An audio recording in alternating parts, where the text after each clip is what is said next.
Hi everyone, welcome to my unraveling Bantu knot session. I decided to film this as I talk to you guys because this month of June has been a crazy month. Like, first and foremost, I was working on a commercial set for 2 weeks straight from like 7 to 9 p.m. and that set was fantastic. To start off, we were shooting at Studios Olani in Westlands, and I was shooting with Tandy and a group of really awesome producers, makeup artists, hairstylists for this particular production. It was really intense, and that's why I didn't really get to shoot a June vlog because there was no time, my friends. But I think this session actually made me realize that in as much as I was working so much, I did not mind it like at all, because I love photography and I love the fact that, you know, surrounded by so many creatives. I got to meet so many new people, like models and, you know, people, stylists, and I got to interact with fresh faces at the same time. Got to talk to clients, like people that have been in their industries for a really long time, and you know, it was more like everyone just came together to create visuals, like bomb ass visuals for this brand, and it was super awesome. So that was a really dope part of my month. I didn't get to vlog, as I've said. So this video is sort of like a oh yeah, please pity me, but at the same time let us acknowledge all the bomb things that have been happening. I've just come back from a trip to Mozambique with Google, and this trip was another really awesome moment in my life. I think as creatives, or as people who are more inclined towards creative things, we sort of get lost in the bubbles. How do I explain this? How do we get lost in the bubbles? We tend, okay, let me speak for myself actually, let me not talk for other people because I don't know how other people deal, but for me, I tend to sort of be in my head a lot, like a lot. Literally, I wake up and the first thing I'm thinking of is, how am I going to create something today? Like, how am I going to create something that's meaningful? How am I going to create something that's true? How am I going to capture something that, you know, will make people feel some type of way? And sadly enough, not like, you don't feel like that every day. You don't feel creative and on like 100 every day. So I found myself in that space, not because of my lack of creativity to say the least, but because of the fact that I was doing commercial work for 2 weeks, and that was, I mean, it was creative in its own way but not in my way. So I felt like my environment did not really spark that feeling in me, and so this trip was literally a chance for me to just go out there in a new environment, you know, meet new people, get a different experience, a different scope of what life is outside my little bubble.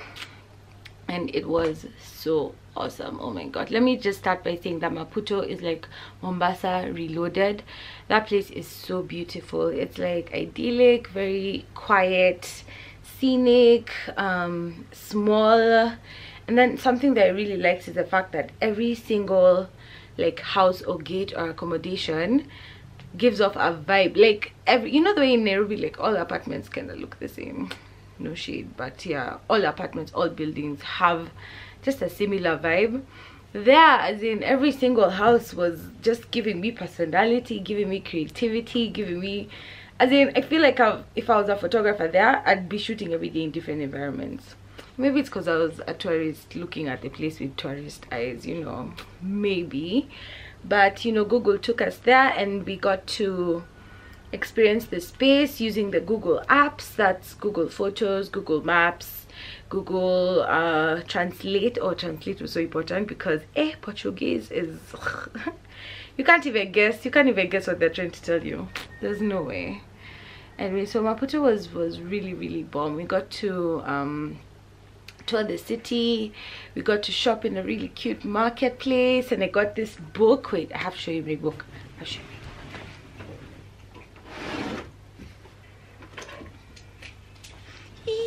I got this cute book. Look at my cute book. It's so cute.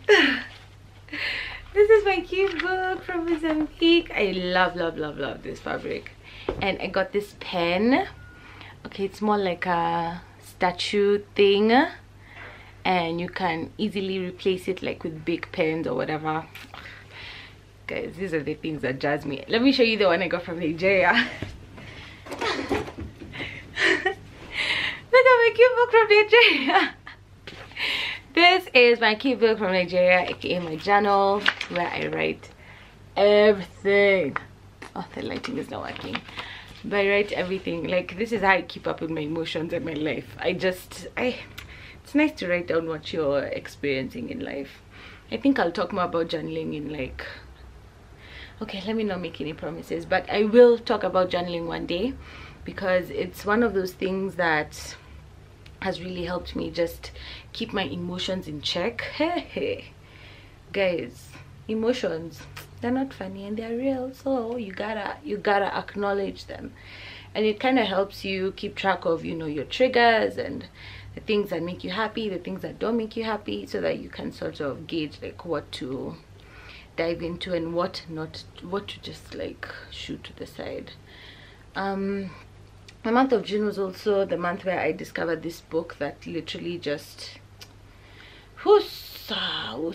changed my life, guys. So the book is called Mastery of Love, The Art of Relationships, and something, I'm not too sure, but Mastery of Love. It's by this guy called Don Miguel Ruiz. Yes.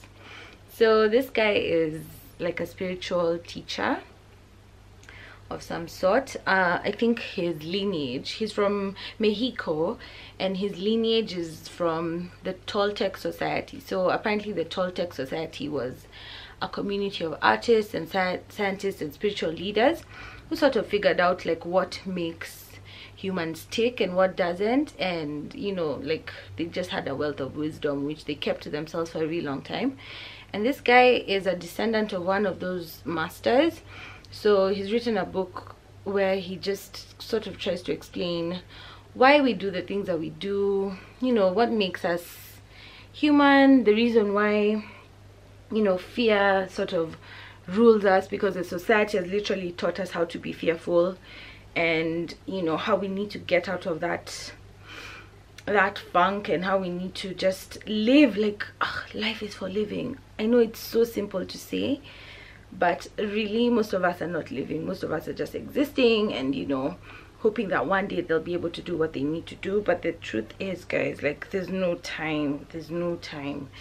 And it's so crazy how you know, I felt like I had an idea of these things before, but I didn't really acknowledge that, okay, Sawa, you know, you're a musician and you want to sing, why not just sing? You know, it's easier said than done, but at the end of the day, it's like, what's really stopping you from doing what you need to do to be happy? And obviously there's so many factors that come to play. There's like society, there's, you know, maybe you're in a relationship and that relationship is not helping you be the person that you need to be. Maybe your friends are not supportive, maybe your environment is not supportive. So it's more like, why do we exist in such spaces? Why do we allow other people to dictate like what it is that we need to do in order to be who we need to be? And it's like, you know, at the end of the day, there's God. God is literally the person that created us, and the reason why we're on this earth is so that we can be like God. Like, we're created in his image, but do you really understand what that means, like being created in God's image? God is the embodiment of what it is to be extremely happy, extremely joyful. He's like, you know, when you're having a bad day and then the sunshine, that's God. When you're depressed and a flower makes you happy, that's God. Like, he's everywhere and he's in everything. If there's like a tree at the corner that was dying and suddenly started blooming, that's God. Like, the tree itself is God, guys. He's everywhere. He's in every single thing, every single moment.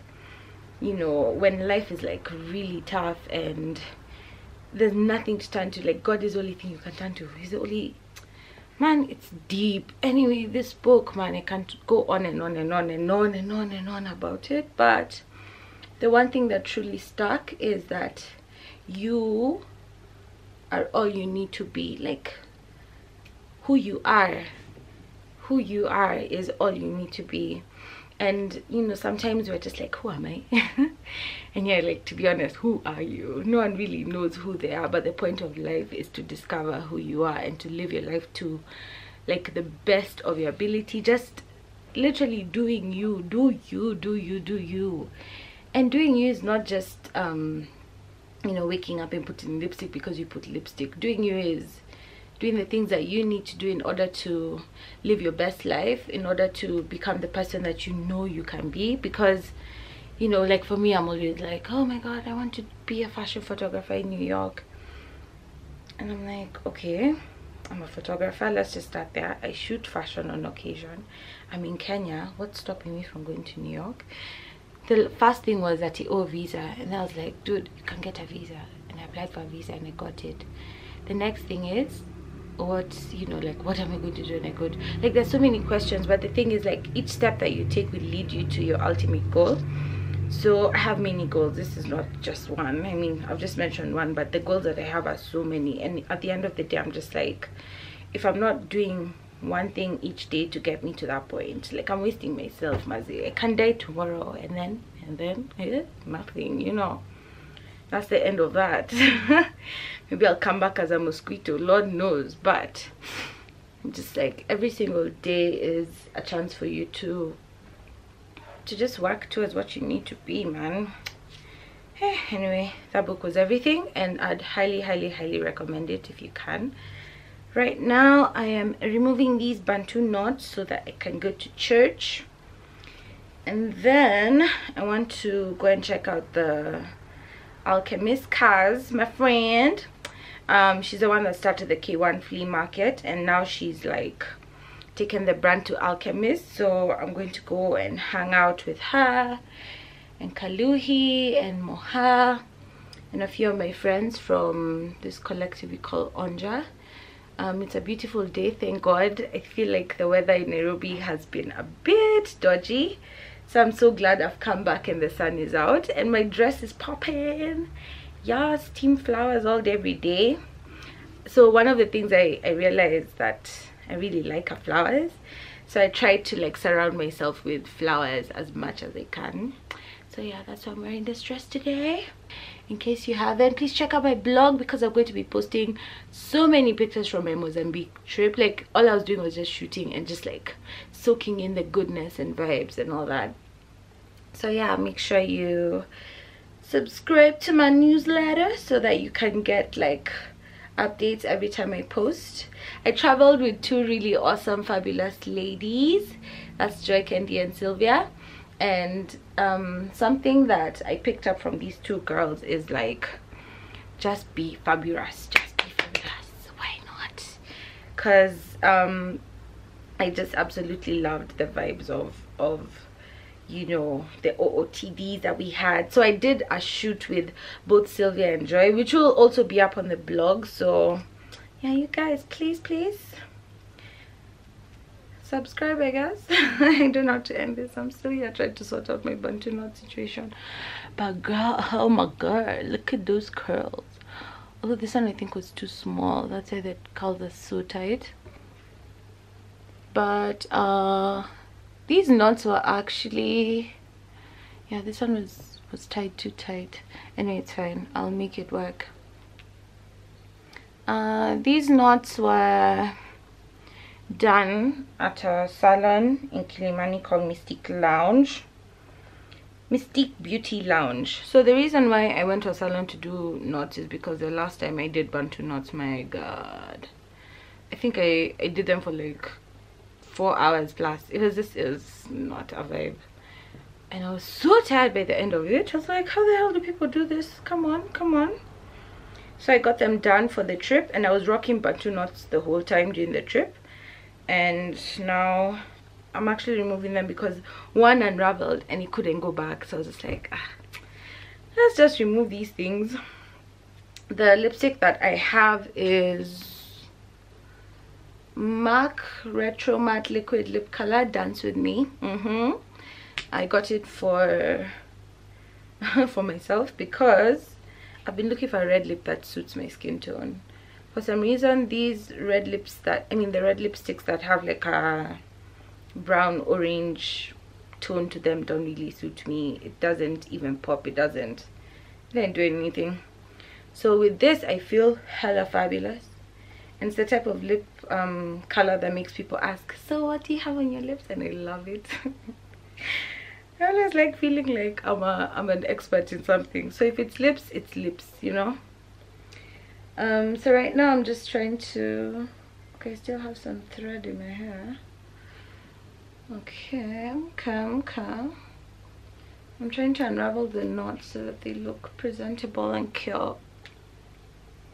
I'd requested that they put thread so that in case I swim, my hair doesn't just, you know, it's not just out here.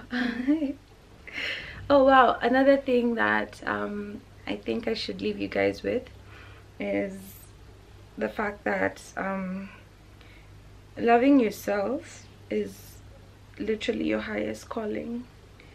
It's your highest calling.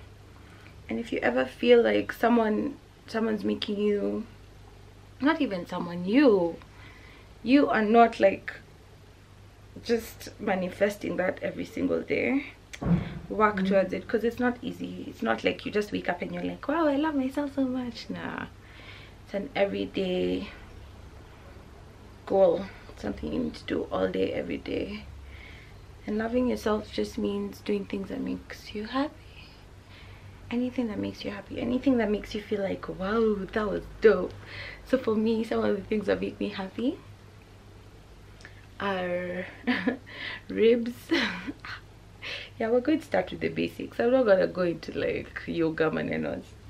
The basics for my happiness are ribs, popcorn, a glass of dry red wine.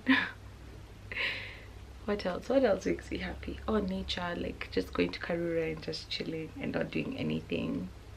Oh, the gym. Wow, the gym, guys, these guns did not come out of nowhere. Oh yeah, girl, gymming makes me so happy because every time I go work out, I just feel like, yeah, you've done this, you can do anything, you can do anything. Oh, I took bikini photos for the first time. Okay, not the first time, but like bikini photos I can flaunt. While in Mozambique, thanks to Joy, she took those pictures for me. And I was even being given direction and things. Hey, a girl came to slay. Oh wow, my hair is looking okay. It's looking okay. It's not too bad. It's not too shabby. Okay, to someone that doesn't understand natural hair and the aesthetics linked to it, this might be shabby, but it's a look, it's a vibe. It's a look, it's a vibe. For my fellow dark-skinned sisters who are always asking me what foundation I use Black Up, and I use a mix of NW50 and NW55 from MAC, and my powder is Studio Fix because it leaves my skin looking hella juicy. Okay guys, I think I started bubbling at some point in this video, so I'll say goodbye for real and then probably get a comb to just like give this hair some volume. But I hope you guys have a beautiful day and week and month in life. God bless you always. See ya.